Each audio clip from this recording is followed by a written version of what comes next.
Interesting बात बताता हूँ, रामचंद्र गुहा की किताब है इंडिया आफ्टर गांधी। उसमें एक वो किताब में बात कहते हैं, एक स्ट्रेची की बात करते हैं, जॉन स्ट्रेची गवर्नर जनरल की काउंसिल में एक सदस्य होते हैं, और जॉन स्ट्रेची काफी भारत में उन्होंने काम किया होता है, तो एक किताब भी लिखते हैं जो कि काफी यूनिवर्सिटी में पढ़ाई गई उसके बाद, जो सिविल सर्वेंट बनते हैं उनको पढ़ाई जाती थी उस समय। उसमें लिखते हैं कि हिंदुस्तान सिर्फ एक बड़े क्षेत्र का सरल नाम है। हिंदुस्तान एक बड़ा क्षेत्र है जिसमें अलग अलग राष्ट्र बसते हैं, ना ये इतिहास में एक था, ना ये भविष्य में एक होगा।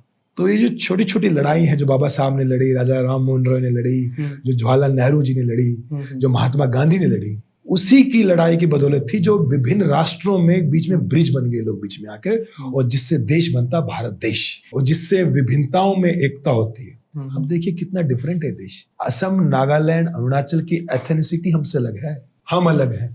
केरल के लोग अलग हैं, हमसे उनकी भाषा अलग है, हम उनकी भाषा का एक अक्षर नहीं समझ सकते। आप तमिलनाडु की भाषा का अक्षर नहीं समझ सकते, आप असम की भाषा का एक अक्षर नहीं समझ सकते, ना आप नागालैंड की समझ सकते। अकेले नागालैंड में 16 ट्राइब हैं, सबकी अलग अलग भाषाएं हैं, अलग अलग रेस, अलग अलग एथनिसिटी हैं, लेकिन देश तो एक रहा। क्यों रहा? क्योंकि इस देश में बाबा साहब अम्बेडकर, महात्मा गांधी, पंडित जवाहरलाल नेहरू ने इस देश पे काम किया। इस देश के जो छोटे छोटे राष्ट्र हैं उनको इकट्ठा करके एक राष्ट्र बनाया, महाराष्ट्र बना, मतलब एक बड़ा राष्ट्र बनाया जिसका नाम है भारत, जिसमें भाषा अलग थी, जाति अलग थी, मजहब अलग था, रंग अलग था, लेकिन सब में एक भावना उत्पन्न हुई कि भारतीय एक है।